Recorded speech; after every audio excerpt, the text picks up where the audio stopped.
The following is a special on-location edition of Higher Journeys.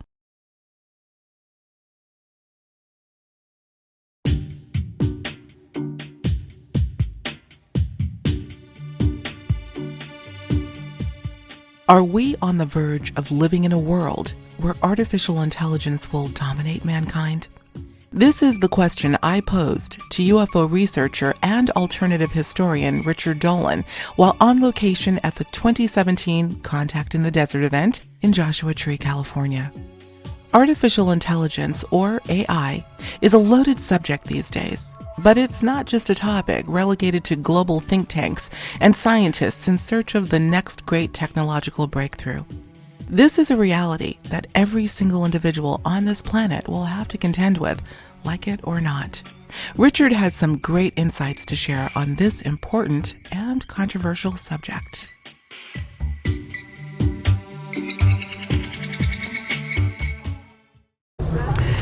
Richard, you and I had a conversation a few days ago, and I called you up on the phone and I said, going to see you soon at the Contact in the Desert, which is where we are right now. So happy to see you. And I asked you if we could, I always like to talk about things that are slightly different, Yes. slightly off the beaten path. This time I want to talk about artificial intelligence. Yes, fascinating. Yeah, it's a fascinating area. But not just AI, and we know that this is it's a big subject, it's somewhat contentious because there are lots of conversations going on as to what the end game may be in terms of driving society toward more of an AI platform. But what I haven't heard too much about, which is what I'd like to broach with you today, is what, if any, the UFO phenomenon may have to do with this. Is there any involvement? And that's a loaded question, and I really want to try to meet that out today. I've been interested in that issue for at least 15 years, 16 years, more or less since I first became publicly engaged in this study of UFOs. I will just say, in terms of AI, it's all around us now in our world, and it's only growing. Artificial intelligence is really embedding itself in the very fabric of our lives through the technologies that we use, and only to become more and more powerful, I think. What people are talking about in terms of the future of AI, I think many times is what is referred to as a singularity, right? Which is an idea that AI theorists have, in which artificial intelligence becomes self-aware and is able to determine its own upgrading needs, perhaps, and sort of outthink human beings. And they call it the singularity, by the way, in reference to the singularity of a black hole. So in physics, in a black hole, physics are so different that it's, I guess you could say, it's impossible for us to be able to predict or understand what's going on within that little space. And so AI theorists use the word singularity to describe the very same situation. When computer intelligence exceeds our own, they argue we will no longer have the ability to predict where our civilization is going to go, say, because we're not going to be driving it, we're not going to be running it. So that's where they're kind of going with that idea. In terms of the UFO subject, I started researching UFOs a little more than almost 25 years ago, I guess. And I got into the whole AI connection not long after I read a great book by Ray Kurzweil. I was just going to mention Ray Kurzweil, of course. Yeah. He had a book he wrote in 1999 called The Age of Spiritual Machines. And it's really an amazing book for me. I read it, I think, in 2000, 2001, and it was one of those books that had a significant impact on my thinking. It wasn't the first time I'd read a good book on AI, but I guess it was the first time in a while that I had, and it just reached me at the right time. So his vision essentially was, and this is a guy who has already by then had a great track record of predicting AI and computing developments. His vision of the future was one in which by 2020 or by 2025, 2030 maybe, computing intelligence will match that of one human brain. Like a leading edge consumer grade computer will have the computing processing power of a human brain. And then he argued at that point it will surpass. And he did a really good job in this book at sort of picturing and visualizing the world. So I guess you could say I was persuaded by his presentation. Let me ask you, persuaded how though? Because I really want to get into the whole, is it a malevolent thing? Is it a benevolent thing? Is it neutral and it can go either way? But what persuaded you, and in what regard? Well, reading his book, I wish I could remember specifically. It's sitting on my shelf. I was persuaded because he's clearly an expert, clearly a knowledgeable person, and he made what seemed to me to be a reasonable argument, extrapolating on current technology as to where we're going. And in fact, I think a lot of what he had been predicting even in that book is coming true. I don't know about the timeline exactly, but I think more or less we are moving in the directions that he saw. Back then in '99, computing, we didn't really have the Internet of Things. Right. But he was more or less talking about that same concept in that book. So he was foreseeing a lot of what we're living in. But I was persuaded that this was a real possibility. And then what I quickly learned is that he wasn't the only one. This is a large community. AI theorists, I mean, people think UFOs are a little strange. I would encourage you, if you think UFOs are out there, read a couple of good books on the future of artificial intelligence. Right. All right, they go way out there. And they, unlike people in my field, our field, sometimes get a lot of government money to research what they're doing and a lot of status. And yet they're looking at a future that's very bizarre indeed. And so Kurzweil isn't the only such theorist, not by any means.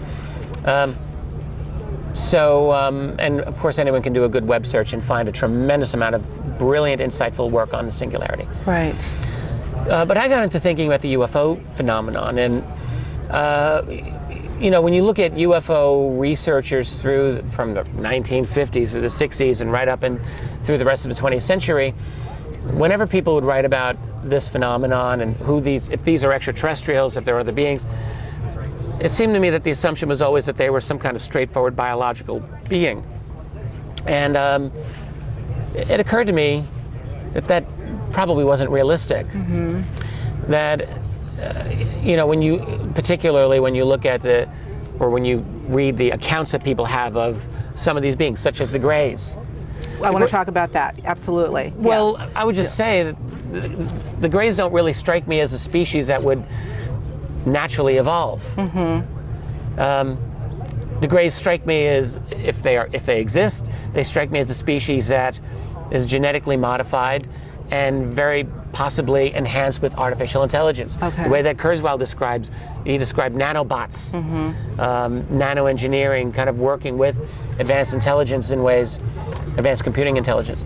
So I thought this strikes me as what the Greys might very well be. Right.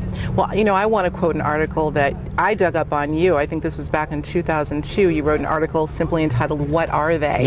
Where you, I think, this is probably one of the first times you really started to touch on this theme and kind of put your postulate together. Let me just read the quote and then we can kind of take off from there. You say essentially, quote, "Essentially, UFOs are seen as the product of an advanced intelligence, either biological in nature or else something paranormal, possibly beyond our physics. I have come to a different conclusion." You say, "I can see that my position is provisional and may change in time, but the more I reflect on it, the more persuasive I find it. It is that the UFO phenomenon is the product of an artificial intelligence." Yeah, right. And I'm glad I wrote the product of, rather than saying that they are artificial intelligence, because there's a lot of possibilities here. If you have an advanced AI that has the ability to tweak genetics as well as to create a sort of hybrid artificial or hybrid organic inorganic creature. And this was before we learned about advanced 3D printing. I didn't know about 3D printing in 2002. But I think, the product of.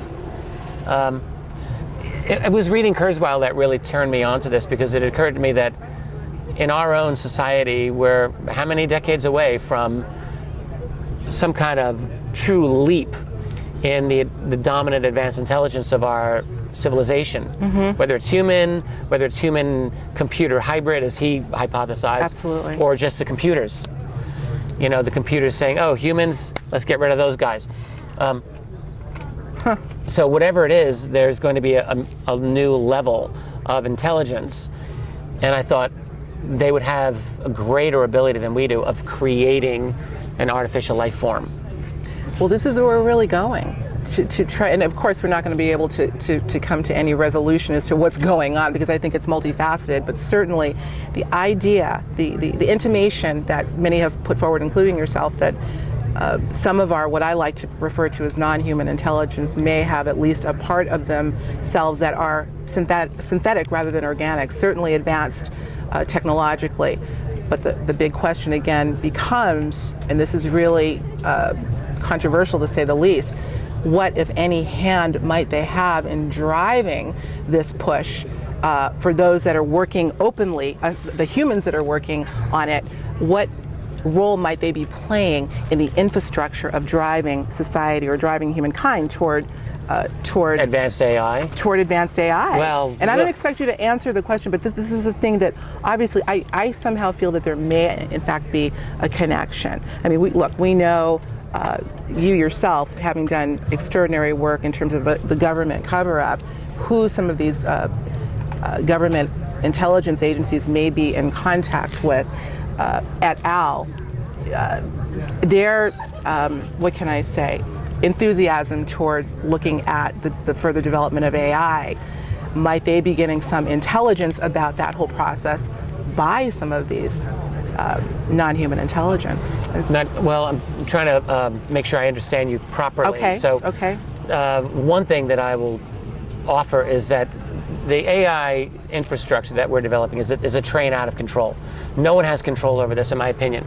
Like, in other words, you've got people in the computing field and the AI field who want to stop the train. Back 20 years ago, it was a fellow named Bill Joy out of Sun Microsystems who said, stop this train. Today, it's people like Elon Musk, who is very, very concerned about, and I think Stephen Hawking might also fit in this, who are looking at the dangers of runaway artificial intelligence and saying, we may have a real problem here.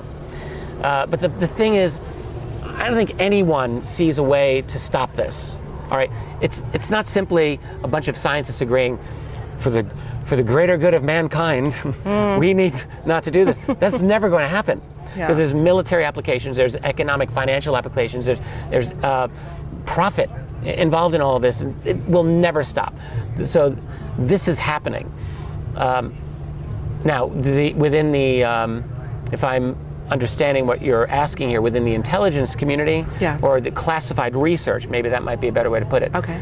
I think we will assume that there's great, deep, sophisticated research going on within the classified world on artificial intelligence. Everyone pretty much agrees to this. No one outside of those communities knows how far they've gone. And we're combining AI with a lot of other questions, like quantum computing. Has the classified world achieved full-blown quantum computing? Some people think they have. Others think no, they haven't. I have no idea. And you could ask the same question about a number of other similar kinds of technologies and sciences that we're working on.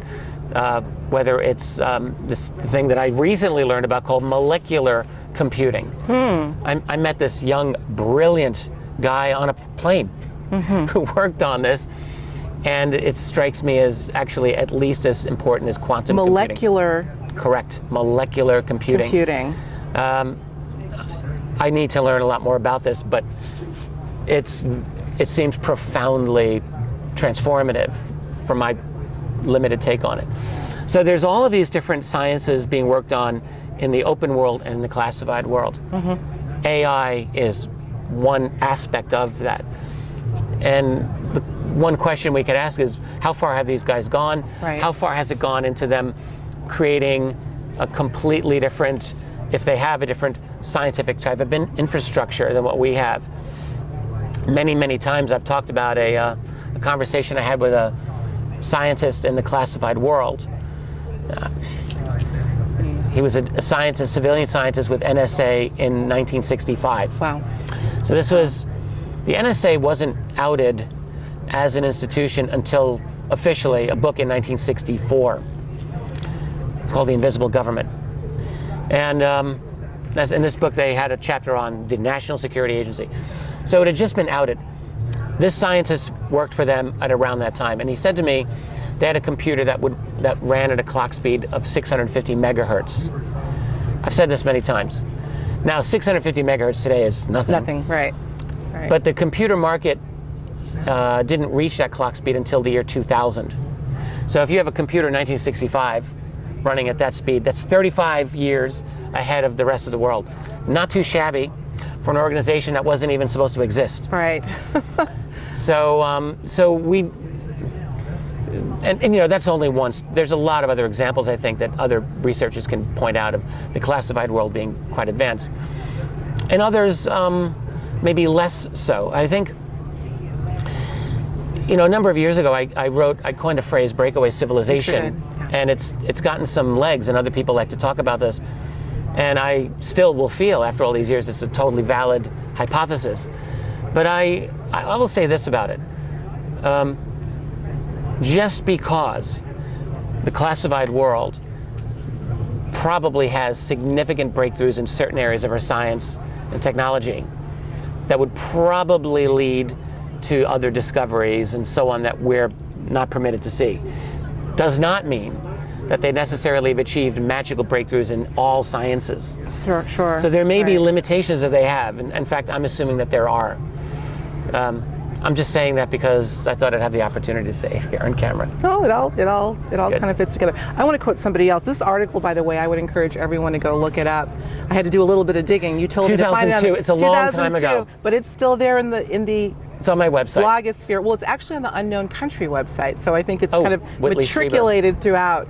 But it's actually quite good. I mean, I think we really get to see some of, you've laid the groundwork for what would be the future Richard Dolan in the subjects that you've dug into so deeply. But in that article, you also quote a gentleman named Ivan Sanderson. Oh, yes, indeed. This prolific writer on UFOs back in the 60s. And this is, again, where he made a statement, I don't know, where he said the actual occupants of the alien craft were in fact artificial. Again, getting back to this, drawing a nexus between, if we're talking about an intelligent species or species, plural, that may in fact be synthetic, but far surpassing obviously our the way we live right now. Might they have a hand in helping those that are trying to promote the singularity and promote AI? Might they? That's where I'm going. This is where you're going. Yes. Interesting. Yes. One point about Sanderson that people should know. First of all, he was a superb writer. Really one of the best writers that the UFO and related alternative fields have ever had. He's just beautiful writing. And what he did in the book where I was quoting him, he wrote a book on underwater UFOs in 1970 called Uninvited Visitors, Invisible Residents.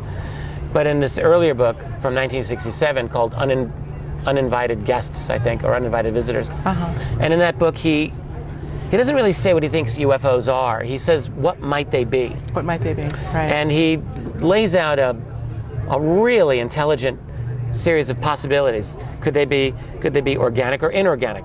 If inorganic, could they be, could they be mechanical, or could they be natural? And he breaks all of these, and if they're organic, could they be natural or artificial? And if artificial, could they be this or that? So he has this whole tree of possibilities, and it's very worthwhile.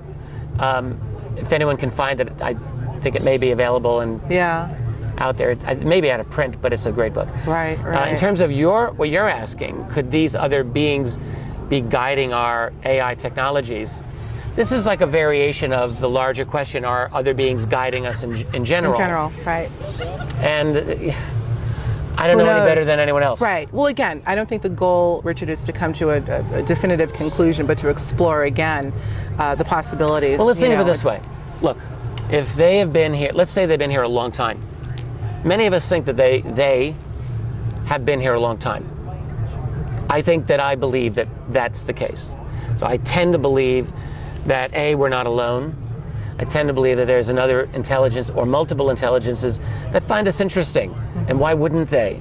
we are interesting. Earth is fascinating. Yeah. Earth is awesome. So if they've been here a long time, they're watching us. And if they've been here a long time, have they managed us? Have they manipulated us? Have they created us? I mean, let's take it. And again, are we property? I'm not asking a rhetorical question here. I want to try to just explore the possibilities.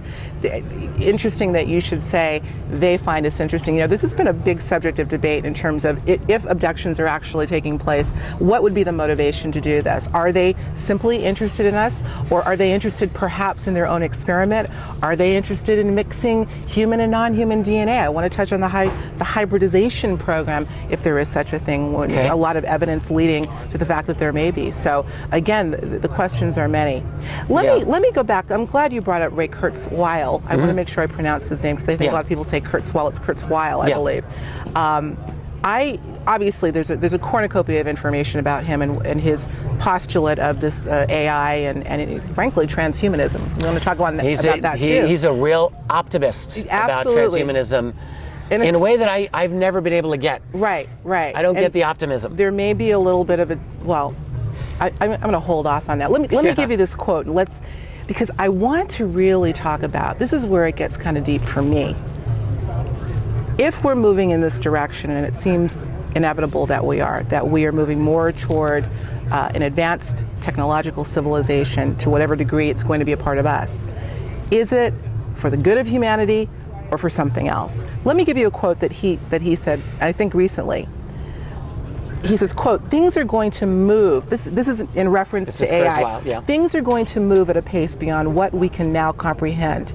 People may not even notice it, because in its wake it will leave a very good facsimile of the real world." And this is where I kind of had a little bit of an aha moment, where I said, people may not even notice it. When you think about all of the things that are going on in this world right now, covert operations, things that may not be in our best interest, I think the one thing that perhaps these groups, these factions are banking on is the fact that people won't notice it. Look, so I have to say I had to raise an eyebrow when I read that. I'd love to get your thoughts on that. It's the story of humanity. 500 years ago, Niccolo Machiavelli wrote in a great book called The Discourses on Livy, I'll paraphrase. He said, look, if you really want to have an effective revolution, make sure you retain a semblance of the old forms, because that's all people ever notice. You're going to have totally profound changes going on deep below the surface. People don't care. As long as they see the same structure, that's all they're going to know about. And nothing has changed in that regard. We're this exact same way that we were 500 years ago. And unfortunately, I would say, it's pretty easy to fool people. You mentioned covert ops. That goes on all the time. And we have, don't get me started on the media. So let's get started on the media. We have a corporate media complex that does nothing other than lie. That's all they do. They don't sometimes tell the truth. I think they never really tell the truth, unless it's by accident, not by intention. Right. So that's our world. And so when Kurzweil's talking about this transformation happening without us noticing, I remember that quotation as well. And as I recall, you know, he should be here saying this, not me, but that I think he was saying the structures of our visual reality might not be radically different, but the transformation of the technology beneath it would be very different. My feeling is, I have a feeling it's going to look and feel very different. 2017 looks and feels very different from 1995 to me. In many ways, our society is very radically different. And I have a feeling... For those that are paying attention.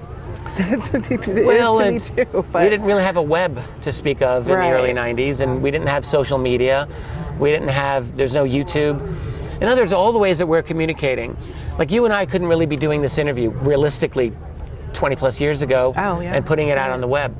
So a lot is different, and I have a feeling that 20 years from now, a lot more will be very different. Sure, but again, and this is the deep part for me, Richard, among many other components of this, the fact that people seem to be so oblivious to what we consider to be sweeping changes.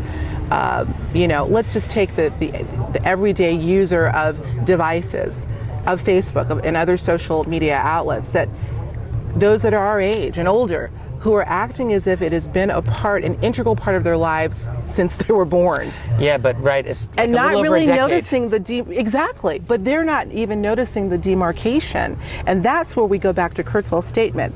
And I kind of had a little bit of an aha moment. Gotcha. People won't even notice it because it will appear to them as if it's just a facsimile of what they have of a normal world.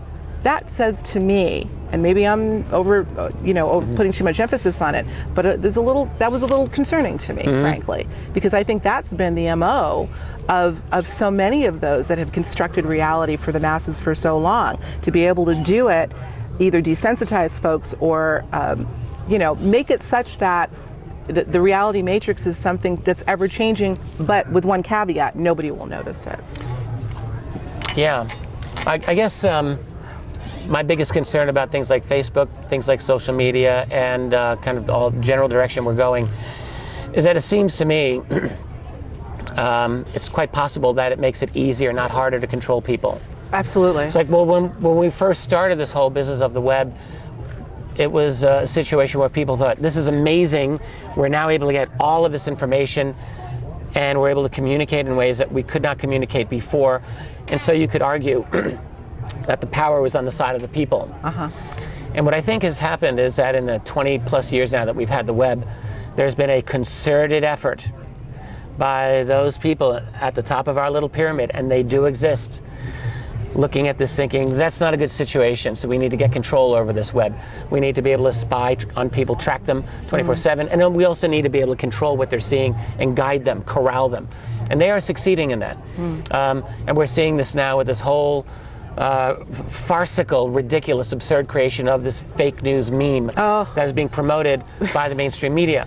And what they're doing now, this is more than just a bad joke.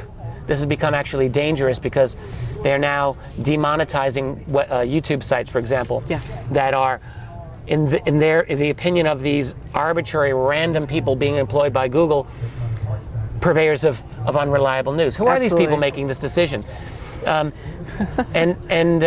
what it's really doing is it's an attack on the alternative media, and really an attempt by these people to bring us back to the 1980s so that we're all watching episodes of Full House and Who's the Boss and whatever. Back to this idiocy of the 90s and the 80s in a highly controlled culture. Highly controlled culture. Whereas I don't think they'll be able fully to put the genie back in the bottle, but they're trying. They're trying their darndest. And my fear is that they're trying to control, censor our news. They're trying to spy on us through our browsers, which they're doing, and appliances. Let's not forget the appliances. And by that, profile us. So think about this: you open your Gmail, and your Gmail's got all the ads, just for you, right? Because somehow that's happening in exactly. So here's the thought. So they're collecting information. Then there's all your web searches and all. If anyone's ever even watched the movie Snowden by Oliver Stone, there's a great moment where this is kind of crystallized, where you see how the NSA and CIA can get all this information on people and put it together. So let's just assume that there is an agency that is able to gather all of your stuff, all of my stuff, and to create a profile, like in Minority Report, of predictive programming.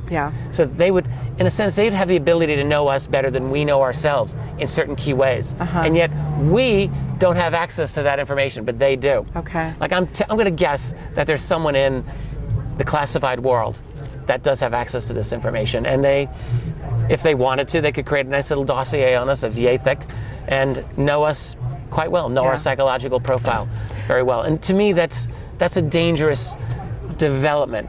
Anytime that a government has the potential to know me better than you know yourself, then in some ways, right? Absolutely, absolutely. Well, I tell you what, I'm going to stop you for a minute. I can see we're going down a rabbit hole. We're getting ramped up here. We're going to take a quick break and come back, and on the other side of this, we're going to go a little further into this. I want to touch again upon the transhumanism idea, and let's see where it takes us. So we will be right back with Richard Dolan.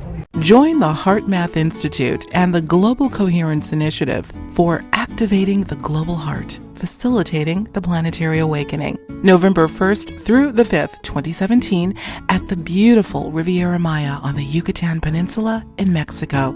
This will be a transformative retreat like no other, where you will get to experience reconnection, renewal, and uncover the next steps in your purpose and mission. Your event hosts, HeartMath's Roland McCready, Howard Martin, and Deborah Rosman, all experts in the field of heart intelligence, will personally guide you on this incredible journey.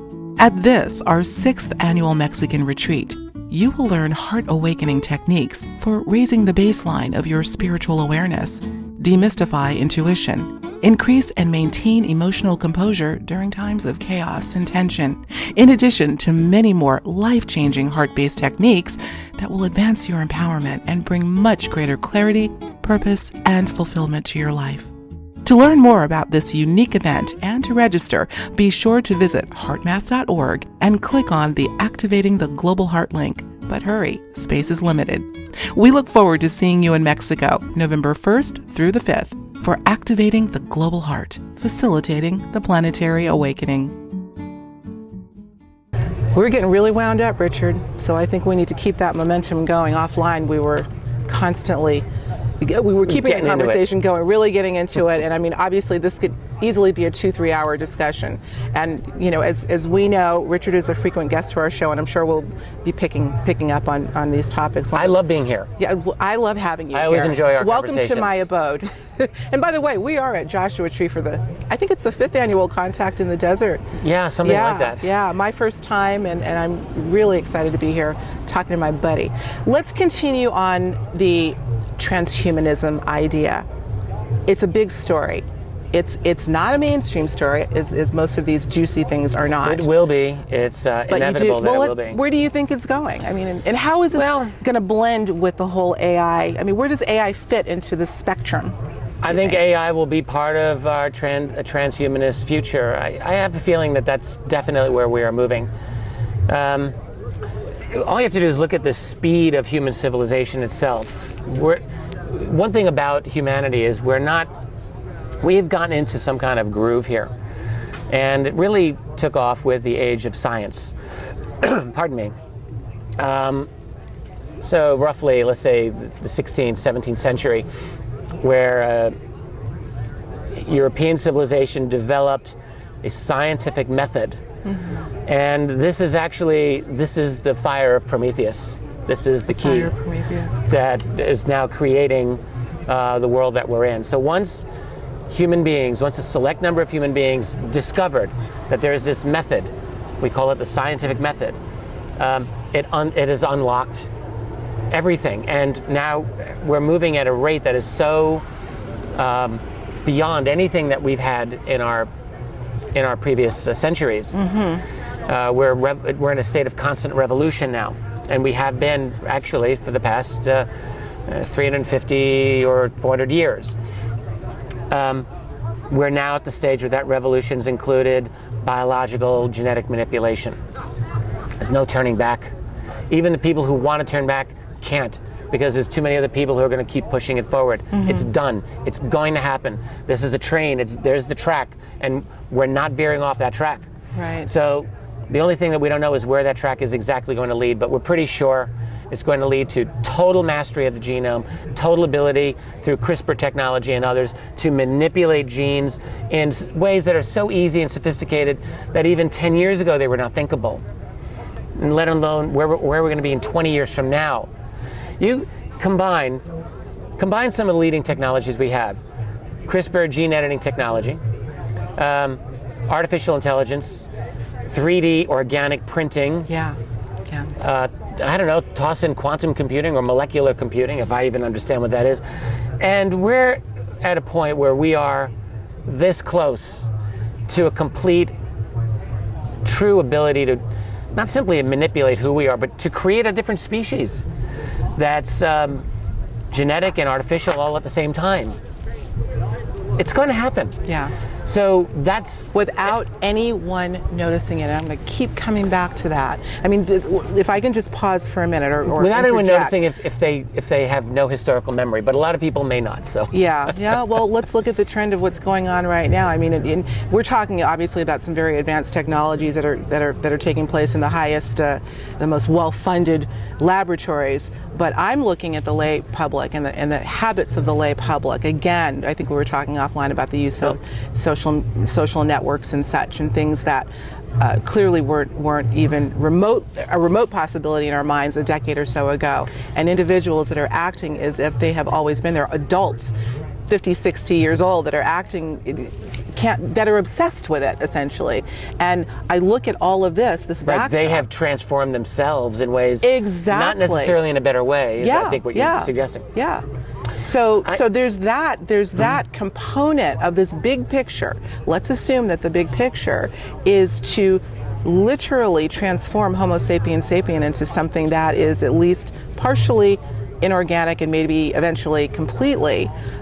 There's got to be some level of acclamation on the side of the lay public. All this barrage of technology and this very, very unhealthy habituation toward that technology that you see every day.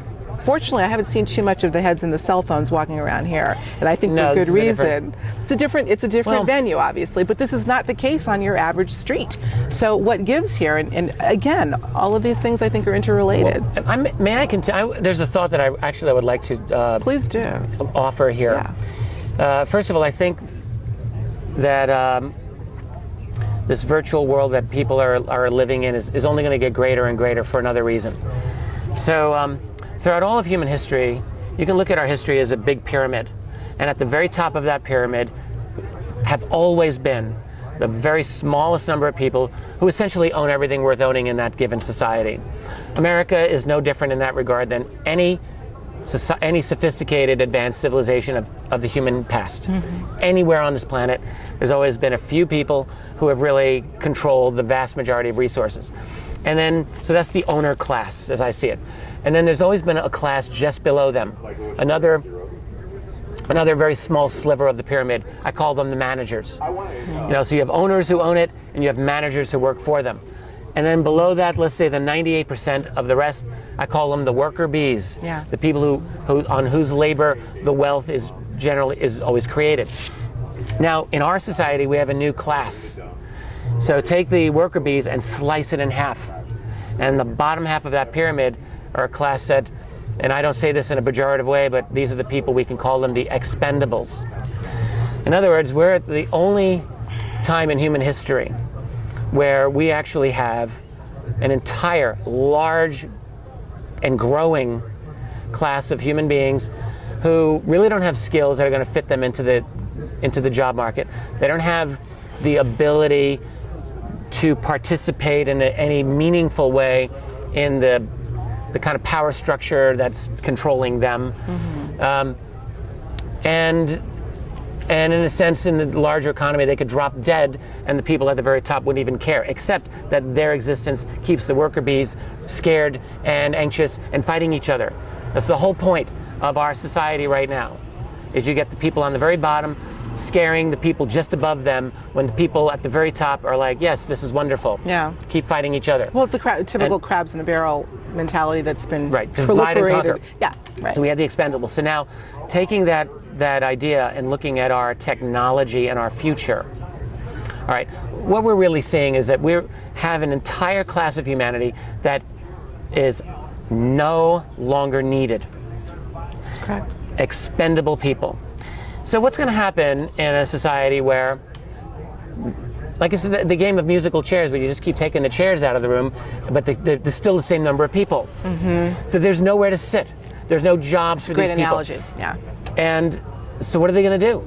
So you've got a lot of these AI people, a lot of these computer tech people talking about universal basic income. Mm-hmm. Well, okay. That's recently come up. That's a cool idea in a way, but it's a really bad idea in another, more important way. All right? They see rightly that there's not going to be jobs for people. And so what are you going to do with these people? Well, they have to have a universal basic income. Okay, fine. Of course, what that means is that if you or I live forever and all time on the basis of our government giving us our money, they will have total control over everything that you do, because they can just pull your income. Absolutely. Because you're dependent on them. And there is no way anyone, I think, should be so stupid as to think, oh no, they won't have any leverage over me. Of course, they'll have every bit of leverage over you, more than they even do now. So if you don't care, if you're one of those people that doesn't care, and fine, so you can do that. Some of us do care.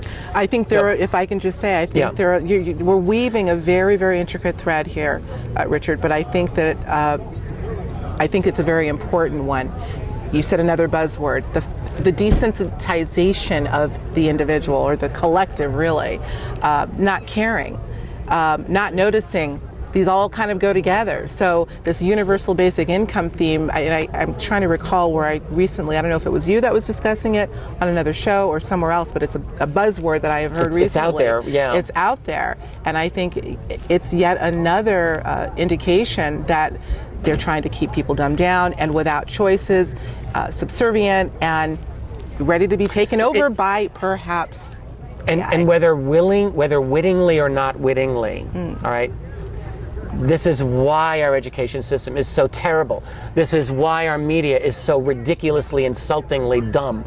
Because the fact is, you really can't have, from the point of view of those people at the top, they don't want an educated citizenry. That's the last thing that they want. They never did. All right, absolutely. And it's possibly stronger now than before, because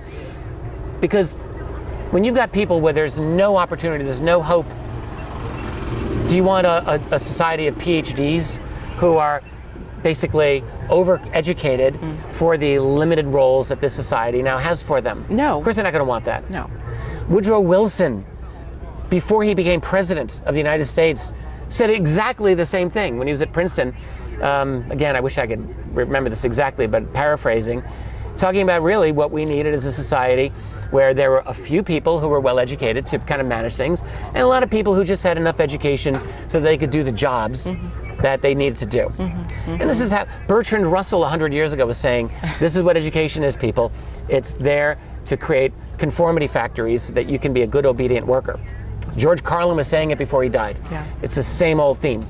And now, though, that we're moving into an area where computing technology, AI, and other developments are creating a world in which human workers, like our grandparents, blue-collar, hard-working people, that's all going away, right? So people who didn't have a college education could still have a living. Right. All right? Those people are being scooped out of our... Be the they're being reason for disenfranchised. the FEMA concentration camps that so many of us have heard of that are allegedly being built. I'm going out on a limb here, and I'm maybe speaking out of school, but this is leading to something, that these people are becoming obsolete. But if there's nowhere for them to go, as long as we give them that universal basic income, shove them in an area that's restricted. Maybe it's concentrated urban areas. I don't know, but... Well, I don't know. I don't really have... It's a big thing. Big thing. Yes, It's people have been disturbing. talking about this for years. I have personally never seen legitimate evidence that there I is would such a say thing. Okay, that says this fair is the enough. case. And believe me, I think our government does horrible things. I mean, truly criminal things.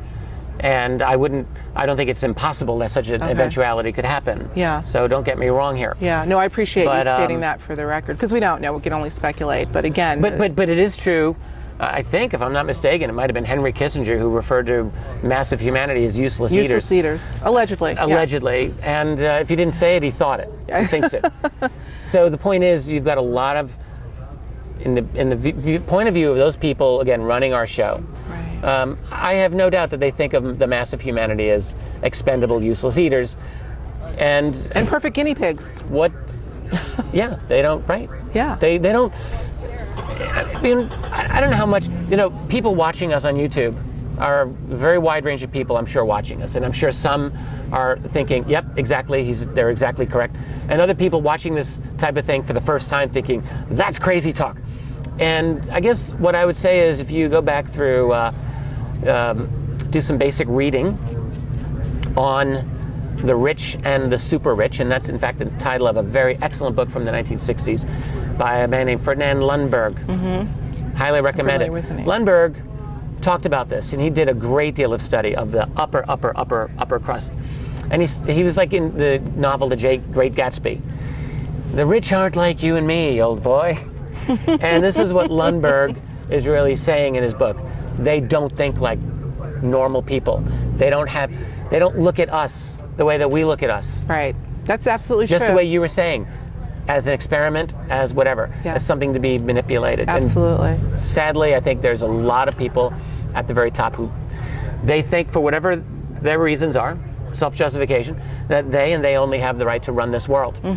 Oh, I believe they're convinced of that. In fact, I can't quote anything off the top of my head, but I have heard references to other so-called insiders or those that know insiders that have, and those people at the super rich level, talking in those terms, just completely fine with talking about the expendability of people. If I may put a plug for another YouTube video, Yeah.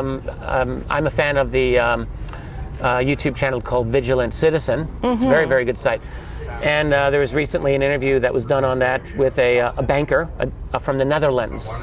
Yes. And it's a 39, 40-minute interview. I'm familiar where with it. He talks Yeah. about the very, very upper level He's of a our Dutch world. banker, I believe, and I believe there's an abbreviated version of it. It's subtitled because he's speaking in his native language, and then there's a longer version that's very telling. In English, and that's the one I listened to. It's quite good. I would encourage everyone to go to that. In fact, maybe we can have a link to that. Now, I'm going to apologize to the audience because I know that you're getting now you know all the activity that's going on at this beautiful location. We've got an event over here and behind us, so please forgive if there's some extra.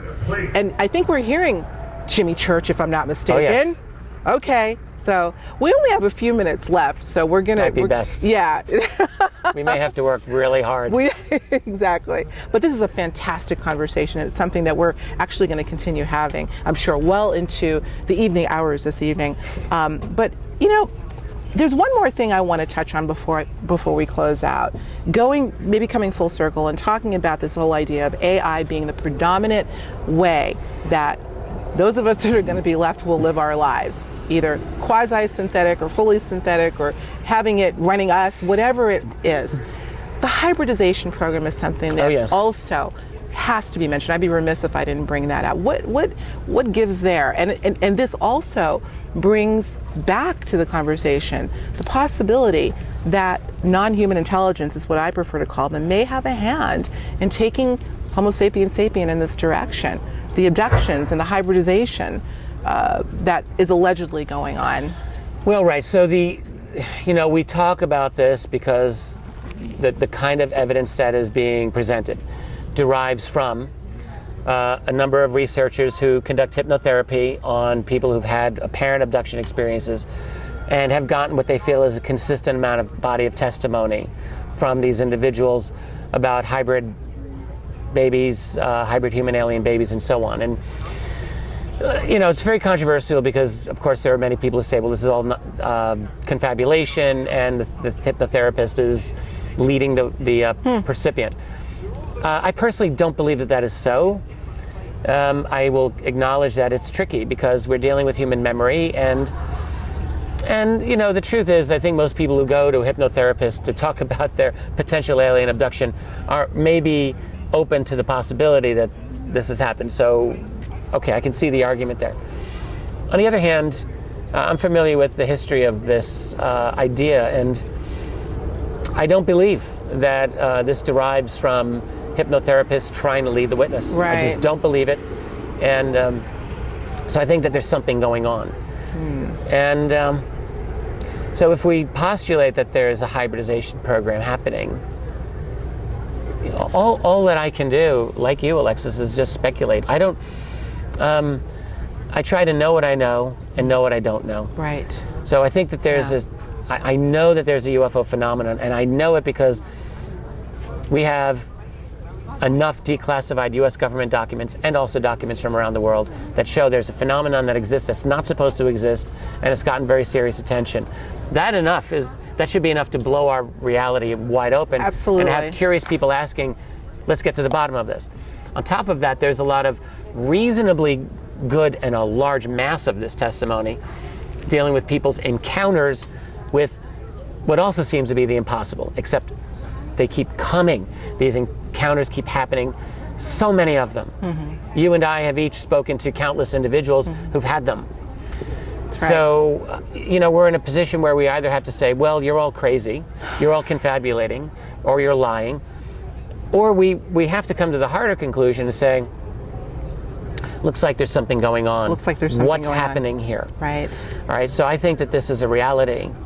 I think very strongly, actually, that this is a reality, that there's another group of intelligences that are here interacting with us. Now, the real difficulty that I have is the next step, which is, what is their agenda? Why are they doing this? Are they good? Are they bad? Right. Are they indifferent? I don't know. I mean, I have to honestly tell you, I've looked at this for over 20 years. I don't have those answers. I may never have them. You may never have them, and that's the thing that we have to kind of come to reason that look, we're all here on a journey. I think I've said this. We've had this conversation many times before. The goal may not even be to get the ultimate answer, because I think that might be a futile endeavor, but to continue the exploration. I mean, look, this is a dot connecting exercise. All of these things I really don't think are disparate. I do think that there's a connection. Ancient people had certain wisdom that I think we would do well to come back to. We would do well to come back to. So they recognized, that human beings are here and the divine is here. So in other words, we don't really have all the insights. We're not omniscient. We're not omnipotent. Right. And yet what's happened is our love affair with science for the last few centuries has given some people this delusion that we can know everything, that we can have the power of the gods. Well, I don't really think so. And I'll go on the record as saying I beg to differ. Okay. I think that we human beings are amazing creatures. We're tremendous. We're incredible in so many ways. But we have limitations as well. And I don't think it's a bad thing to recognize that we have them. That's the human condition, guys. Right. That's what being a mortal human being is we have limitations.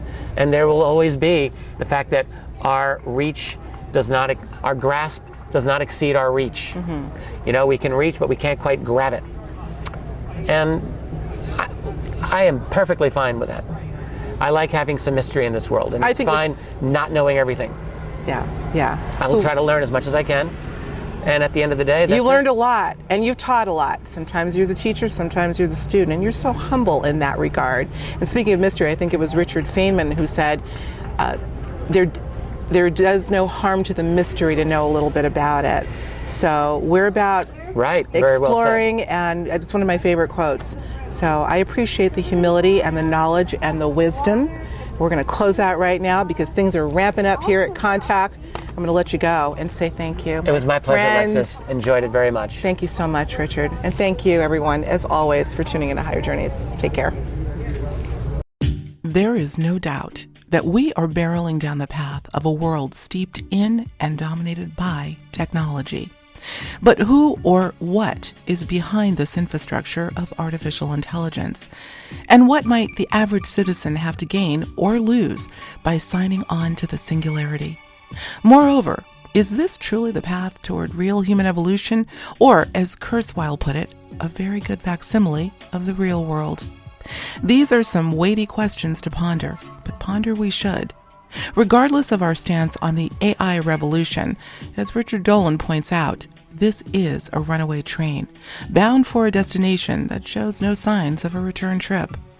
I'd love to hear what you have to say about this subject. Let us hear from you by simply going to higherjourneys.com or by visiting our Facebook page at facebook.com/higherjourneys. Let's keep the conversation going.